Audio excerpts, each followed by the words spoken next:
आपण म्हणतो अगदी बचाव केला जातो किंवा समुद्रात बुडण्यापासून कृष्णा, मी जरा तुला थांबवतोय. आपले सहकारी अजित मांढरे देखील आपल्या बरोबर आहेत. अजित, तुझ्याकडे काय अपडेट?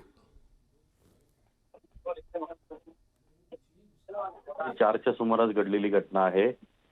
बुचर आयलंड आणि एलिफंटा केव्ज याच्यामध्ये ही घटना घडली. आपल्याला माहिती आहे की साधारणपणे भाऊचा धक्का असेल किंवा डॉक असतील त्या भागातले, तर तिथून ज्या फेरी बोट असतात त्या फेरी बोट मधून रोज जे आहे ते सकाळ संध्याकाळ लाखो प्रवासी जे आहेत ते प्रवास करत असतात, कामानिमित्त असेल किंवा विविध कारणानिमित्त.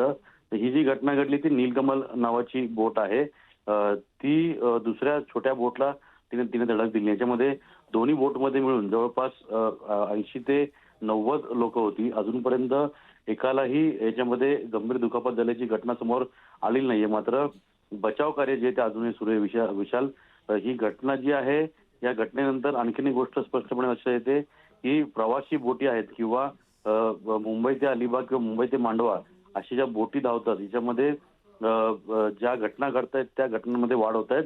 याच्यामध्ये सुरक्षेच्या कारणास्तव आणखीन खबरदारी घेणं गरजेचं आहे. जी बोट होती नीलकमल, त्याच्यामध्ये 56 लोक होते, त्यापैकी 21 जणांना वाचवण्यात यश आलेलं आहे. बोट जी आहे ती आता पूर्णतः रेस्क्यू केली गेली असं देखील सांगितलं जातंय. आणि बोटीच्या आजूबाजूला नेव्ही असेल, कोस्टगार्ड असेल, दोन्हीही जे यंत्रणा आहेत त्या पोहोचलेल्या आहेत आणि बचाव कार्य सुरू आहे. जी बोट, खरं एक व्हिडिओ आपल्याकडे हाती आलेला आहे. एक स्पीड बोट जी आहे ती येऊन बोटीवरती धडकल्याचं म्हटलं जात आहे. यातनंच हा सगळा प्रकार घडलाय का? नक्कीच 2 बोटी होत्या. याच्यामध्ये एक छोटी बोट, ती स्पीड बोट, ती येऊन नीलकमल या बोटला धडकलेली आहे. महेश म्हणून पण ती बोट आहे. या दोन्हीची टक्कर झाली आहे. तर त्यातून ही घटना घडली आहे. टक्कर झाल्यामुळे जो मागचा भाग जो आहे मोठ्या बोटीचा, फेरी बोटीचा, त्याला मोठ्या प्रमाणात डॅमेज झाल्यामुळे ही जी घटना आहे ती जास्त गंभीर स्थितीने स्वरूप घेतलेलं आहे. यामध्ये एका व्यक्तीचा मृत्यू झाल्याचं कळतंय, म्हणजे नेमकं काय? आतापर्यंत मृत्यू झाल्याची बातमी येते, पण मुळात अधिकृत याबाबत माहिती दिली गेली नाही विशाल. त्यामुळे बचाव कार्य कुठपर्यंत आलेलं आहे, त्याचबरोबरीनं त्याच्यामध्ये नेमके किती लोक अडकले होते आणि कसं हे बचाव कार्य पूर्ण करण्यात आलेलं आहे याची अधिकृत माहिती जी आहे ती अद्याप समोर आलेली नाहीये. पण काही लोकांना जेव्हा धडक झाली त्यावेळी जी गडबड झाली किंवा जो तिथं गोंधळ माजला याच्यामुळे काही लोकांनी जे त्या उड्या देखील टाकल्या समुद्रामध्ये अशी माहिती मिळते आणि यातूनच दुर्दैवी घटना घडण्याची शक्यता आहे. पण अधिकृत माहिती जी आहे ती अद्याप कोणीही दगावल्याची माहिती आलेली नाहीये. थोड्याच वेळात याबद्दल स्पष्टता येईल. अगदी बरोबर. आणि आपल्याला अपेक्षित देखील असंच आहे किंवा आपण प्रार्थना करूयात की सगळे प्रवासी जे ते सही सलामत जे ते पुन्हा एकदा किनाऱ्यावरती पोहोचू देत, या दृष्टीने बचाव कार्य जे ते केलं जात आहे. अजित, तसं बघायला गेलं तर अशा प्रकारची घटना घडण्याची पहिली वेळ नाही आहे. बरोबर आहे विशाल. तीच आता जो प्रश्न विचारला त्यानुसार आता जी माहिती मिळते त्यानुसार याच्यामध्ये कोस्टगार्ड मधून ही माहिती आलेली आहे. याच्यामध्ये एका व्यक्तीचा मृत्यू झालाय आणि 21 जणांना वाचवण्यात कोस्टगार्डला यश आलेलं आहे. नेव्ही असेल, त्याच पद्धतीनं सागरी पोलीस असतील, सर्व घटनास्थळी दाखल झालेले आहेत. आणि त्यातून ही एक दुर्दैवी आता एक बाब समोर आली आहे. त्यामुळे या घटनेमध्ये एकाचा मृत्यू झालाय.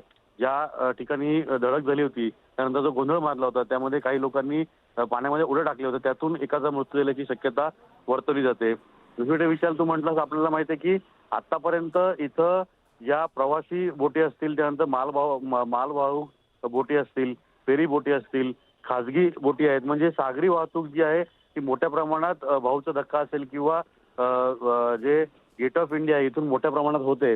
आणि यानंतर अनेक असे मोठमोठे व्यापारी आहेत जे अलिबाग किंवा मांडवा या ठिकाणी राहतात आणि रोज ते फेरी मोठ्या स्पीड बोटनं इथं कामाला येतात.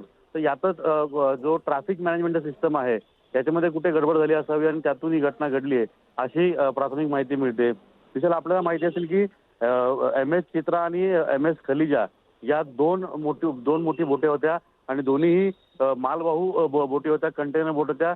MS खलिजा जी बोट आहे ती रॉंग वेने जात होती आणि तिथून MS चित्रा यांच्यामध्ये जवळपास 1.5 किलोमीटर ते 5 किलोमीटर, 1.5 किलोमीटर 3 किलोमीटर अंतर होतं. पण बोटचा स्पीड जो असतो ना, बोटची साईज जी असते त्यामुळे तिचा स्पीड मेंटेन करणं किंवा ती बोट थांबवणं, तिला वळवणं यामध्ये फार वेळ जातो. आणि यातून एक मोठी घटना घडली होती साधारणपणे 2017 ते 18 दरम्यान. आणि त्यावेळी जवळपास 30 दिवस जे आहे संपूर्ण त्या भागामधली वाहतूक जी बंद होती, कारण का मोठमोठे कंटेनर जे आहेत ते पाण्यामध्ये तरंगत होते. बिलकुल त्यामध्ये अजित, या सगळ्या घटनांना या निमित्ताने उजाळा दिला जातोय किंवा त्या आठवणी आपल्या मनामध्ये आहेत. मी पुन्हा एकदा येतो अजित, आपल्या सहकारी ज्येष्ठ सहकारी प्रीती सोमपुरा देखील आपल्या बरोबर आहेत. प्रीती, आपल्याकडे काय अपडेट?